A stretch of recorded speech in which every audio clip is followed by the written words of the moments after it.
You're looking live at the Northrup Grumman facility in Promontory, Utah, where in about 20 minutes you're going to see a lot of smoke and fire as we test a solid rocket booster for NASA's Space Launch System rocket. Good afternoon, everyone, and welcome. I am Shannon Segovia at NASA's Marshall Space Flight Center in Huntsville, Alabama, home of the Space Launch System program. We're counting down to our 2-minute booster test that will happen at 1:05 Mountain, 3:05 Eastern. Be sure and follow us on social media. We will be taking your questions throughout the show on our social channels. You can use the hashtag AskNASA.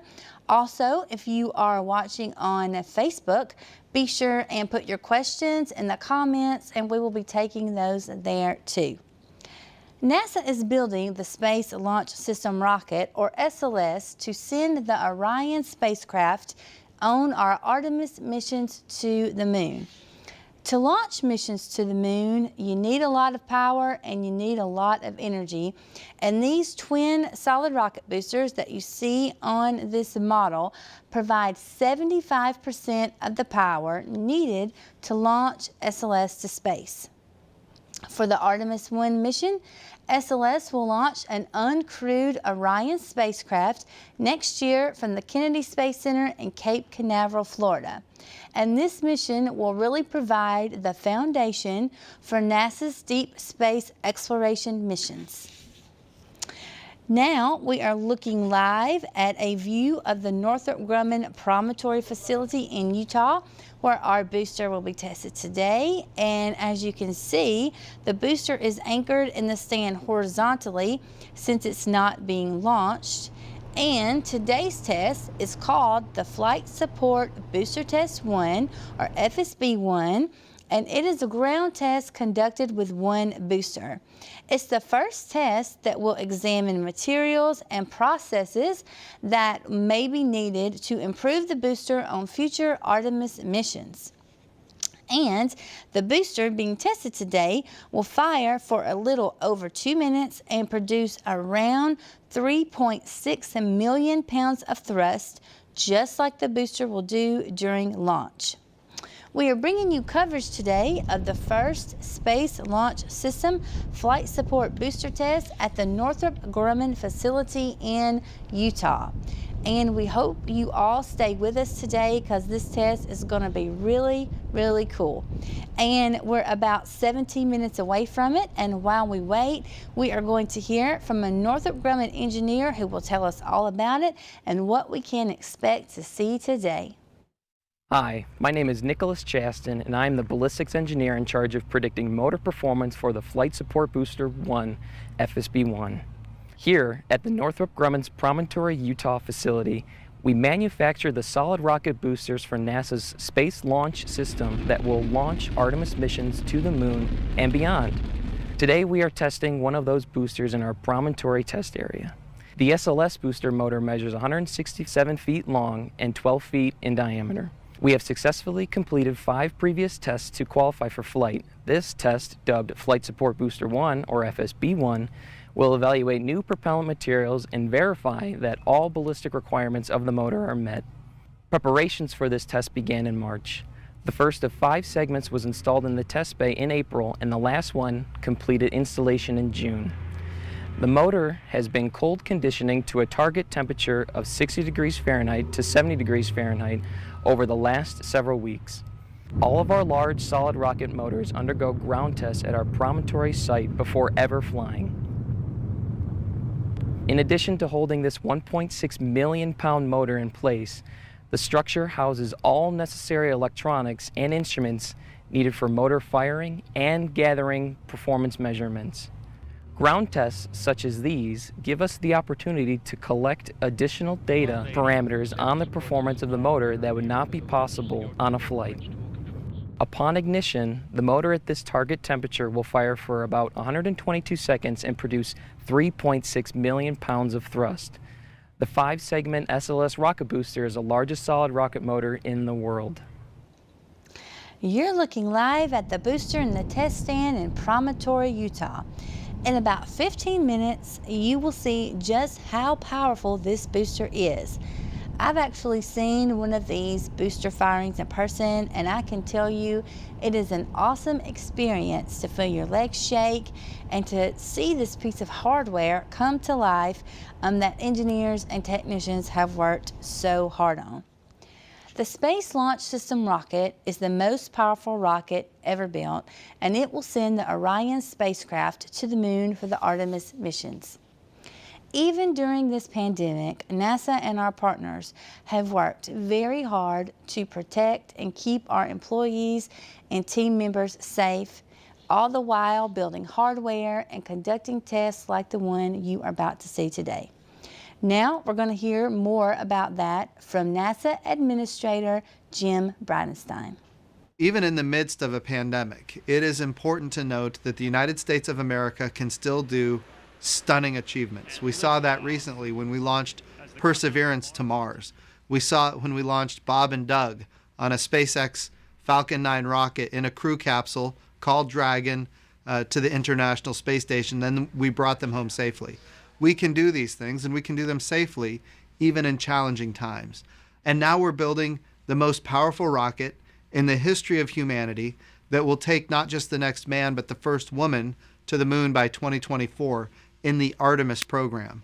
This program is commercial in nature, but it's also international in nature. And so we're very grateful for our partners that are building the FSB boosters so that we can ultimately achieve the objectives of our nation and, in fact, lead the world. If you are just joining us, I am Shannon Segovia in NASA Communications. We are here today for the Flight Support Booster Test 1, or FSB-1, for the Space Launch System rocket from Promontory, Utah at the Northrup Grumman facility. We've been talking today about the SLS and about these rocket boosters that you see here on this model, and these boosters will help launch SLS to deep space. Now we're going to see a video that's going to give us a little more information about NASA's Artemis missions and our journey to the moon.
Only a few people in the world know what it's like to ride a rocket into space, and we are very fortunate to get to hear from one of those now.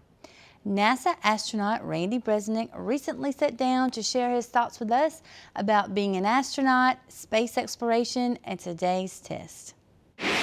I got the opportunity to fly in some 4-segment boosters on STS-129, and now we're putting out our 5-segment booster test that's going to go on SLS, which is the world's largest, most powerful rocket when we launch this thing off. And that's going to be the first time that SLS and Orion fly together. Maybe uncrewed, but it's going to prove out the ability to be able to put crew on Artemis 2 in 2023. And so that's why it's really exciting. I mean, with 20% more propellant and thrust and power in it, we're going to be able to go that much farther. I mean, because these 2 boosters on the side of the SLS, that's like 75% of the thrust of the system. Well, it's always important to test like you fly, because eventually you're going to put the humans on it. And if we've taken all the precautions and getting all the test points and set up the test properly with initial conditions, we're going to be able to prove out that when we put the people on it, it's going to be just like we've done in testing. And if we've done that, we've practiced it properly. Orion and SLS are the backbone of the whole Artemis and space exploration right now, because they are the part that starts the mission. Orion carries the crew all the way to lunar orbit, because SLS has lofted it and sent it there.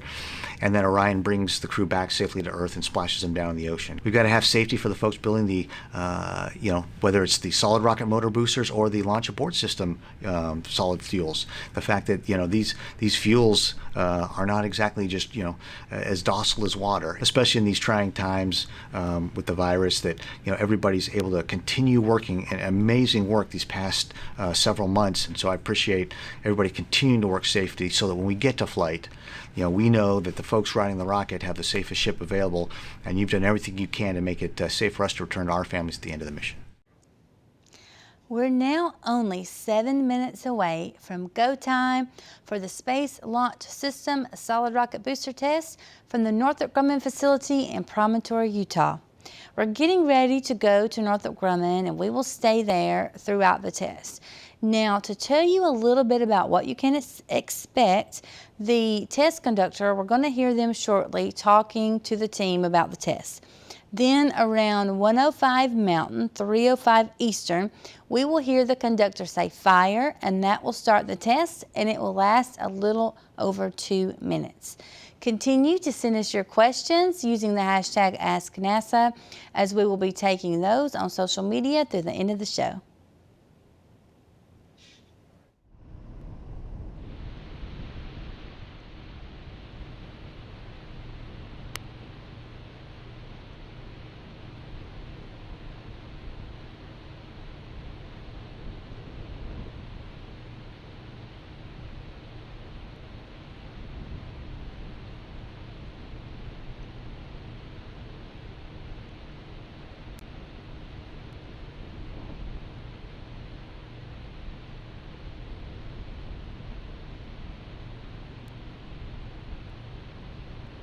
T-minus 6 minutes.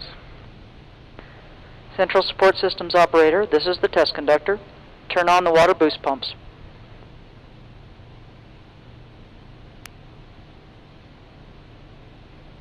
Water boost pumps are on.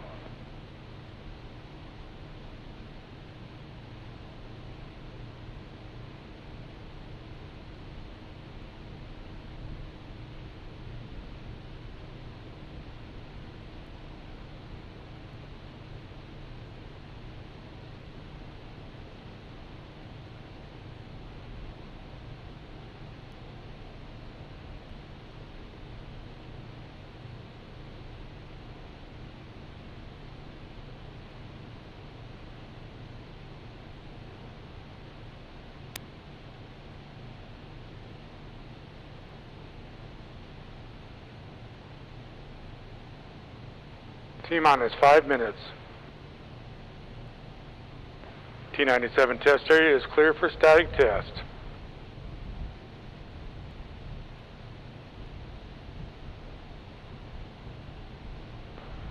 High-speed operators, verify systems.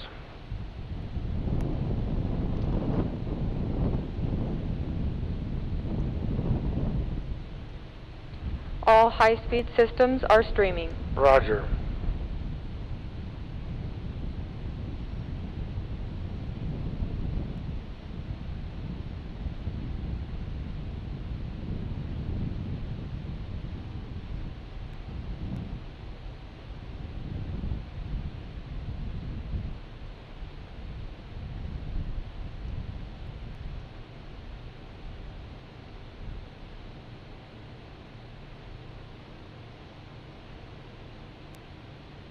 T-minus 4 minutes.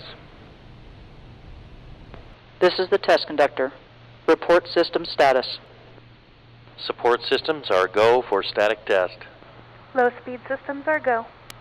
High-speed systems are go. Motor temperatures are go. We are go for FSB-1 static test.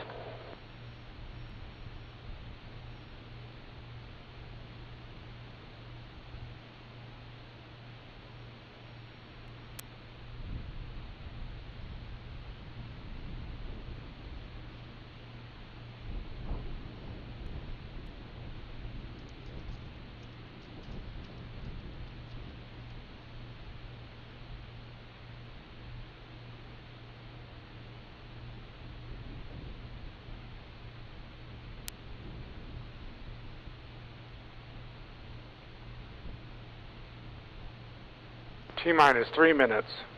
Low-speed data operators begin recording. High-speed data operators at T-minus 60 seconds begin recording. Report at that time. All low-speed data systems are recording. Roger.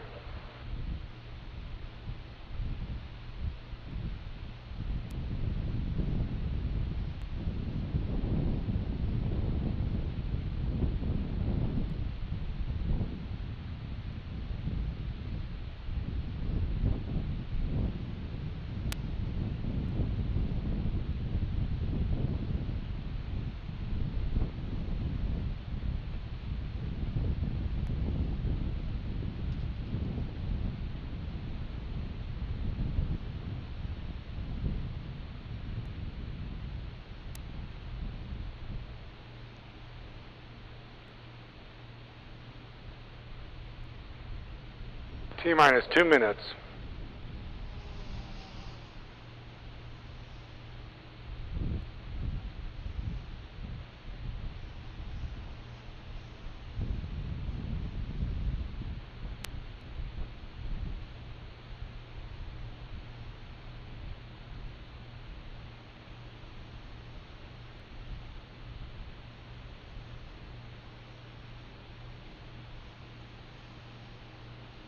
T-minus 90 seconds.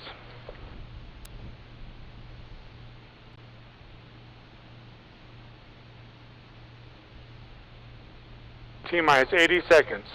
Test control coordinator, stand by to commit the motor. Standing by. T-minus 70 seconds. Commit the motor. Motor is committed. T-minus 60 seconds. All high-speed systems are recording. Roger. T-minus 50 seconds.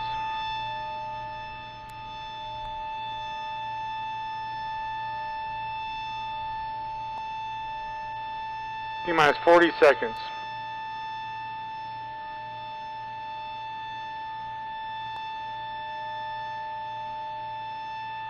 T-minus 30 seconds.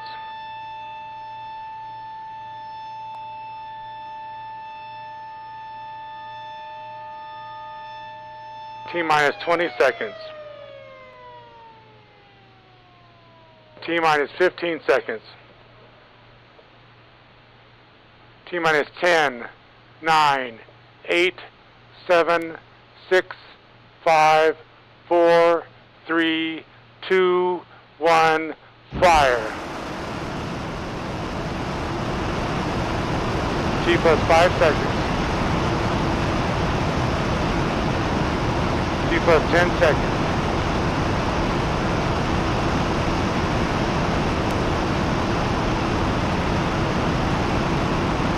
T plus 20 seconds.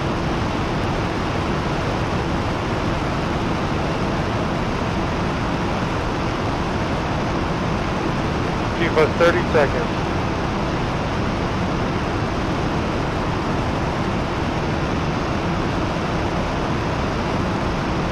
T plus 40 seconds.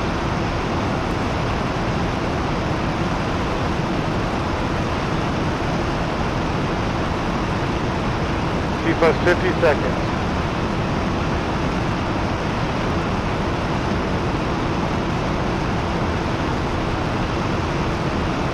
plus 60 seconds.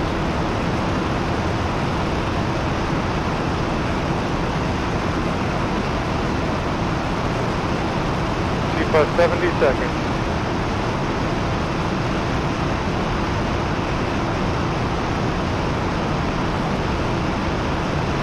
T plus 80 seconds. Central Support Systems Operator, enable the deluge, CO2, and quench tool controls. Enable. T plus 90 seconds. Open the accumulator enable valve. Accumulator is enabled.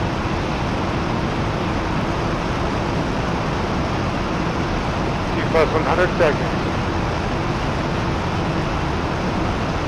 T plus 105 seconds. Activate aft deluge. Activated. T plus 110 seconds. Activate forward deluge. Activated.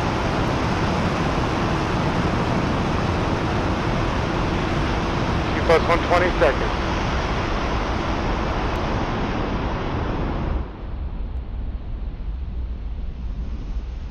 Activate head and CO2. Activated. Activate quench tool command forward and aft CO2. Activated.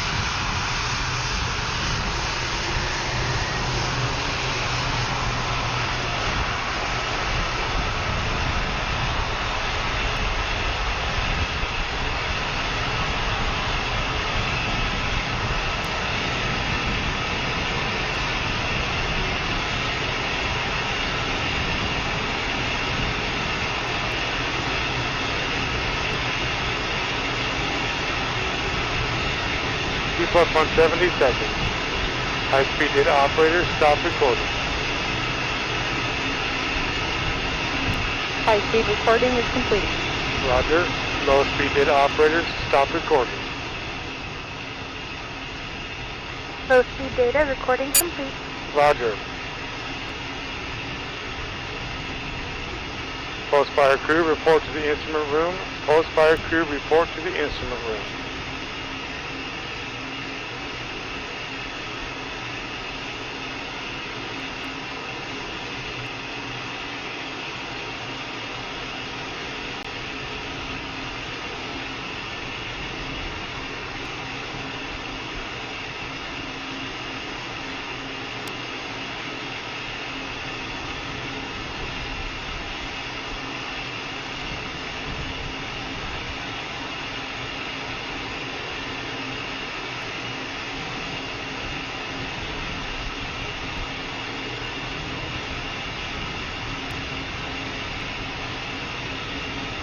T plus 4 minutes.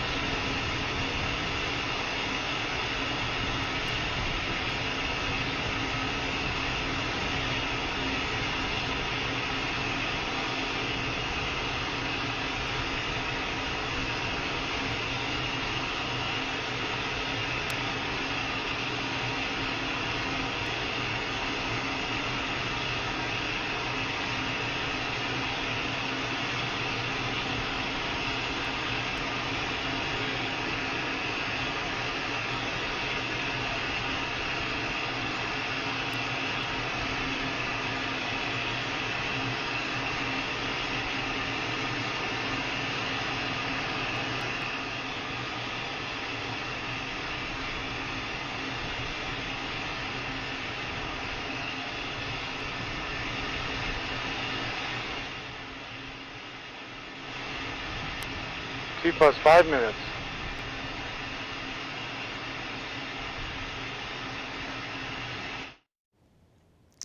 Wow, how amazing was that?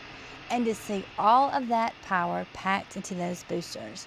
From our view, it looks like everything went great, but our engineers and technicians will continue to analyze the data and use it to improve future boosters on future Artemis missions. This test is not only about power, but really it's about the technical innovations that will help us explore the moon and Mars for generations to come. Now we're going to go hear from Northrop Grumman Vice President Charlie Precourt. As a 4-time space shuttle astronaut, I know what it's like to fly the space shuttle rocket boosters. And the 5-segment boosters will add far greater lift capability than the shuttle had. When those rocket motors light, you know you're going somewhere. I'd love to ride on the SLS and can't wait to hear the experiences of the first SLS astronaut crew. As Vice President of Northrop Grumman Propulsion Systems and a former NASA astronaut, it's important to me to ensure we have what is necessary to establish a presence on the Moon and then go on to Mars. Testing our rocket boosters is how we can help ensure astronauts can explore space safely. Thank you so much for joining us for today's test. And that will just about wrap things up for us today. Thank you so much for joining us. If you missed the test or you would like to see it again, we will be replaying it here on NASA TV, so stick with us. Also, if you would like to watch it on our social media channels at any time, you can go there and watch it. To follow our progress, continue to monitor our social channels, especially Twitter at NASA and at NASA_SLS. And also for all the latest on Artemis, visit our nasa.gov/Artemis webpage. Thanks again, and we will see you next time.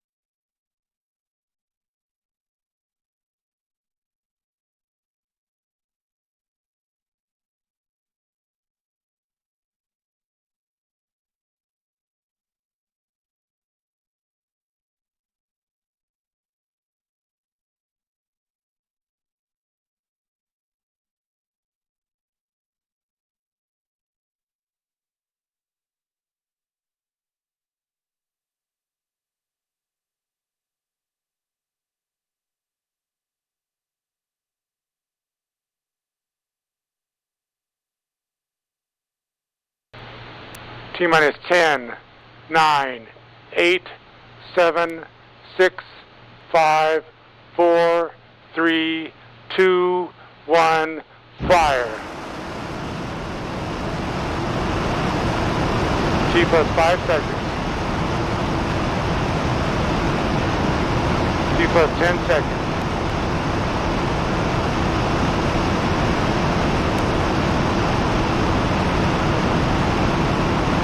T plus 20 seconds.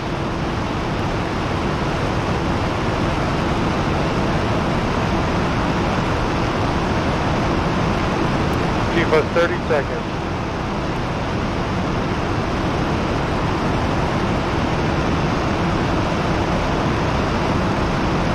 T plus 40 seconds.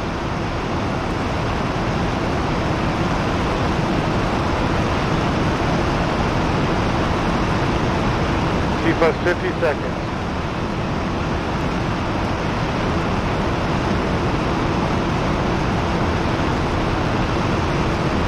T plus 60 seconds.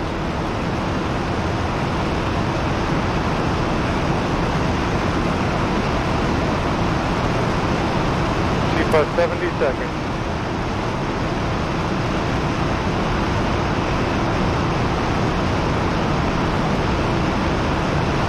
T plus 80 seconds. Central Support Systems Operator, enable the deluge, CO2, and quench tool controls. Enable. T plus 90 seconds. Open the accumulator enable valve. Accumulator is enabled.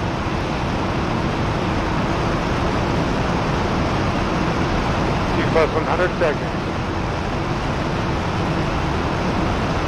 T plus 105 seconds. Activate aft deluge. Activated. T plus 110 seconds. Activate forward deluge. Activated.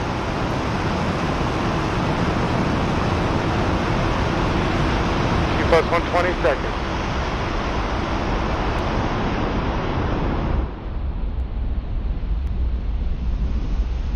Activate head and CO2. Activated. Activate quench tool command forward and aft CO2. Activated.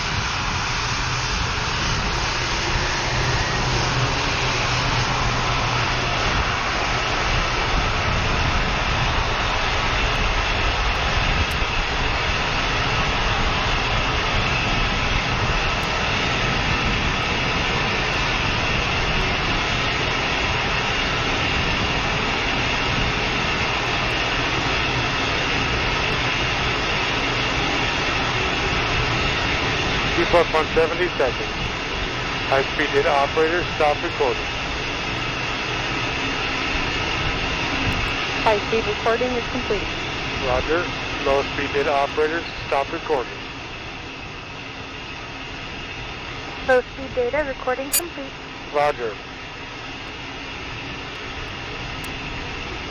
Post-fire crew, report to the instrument room. Post-fire crew, report to the instrument room.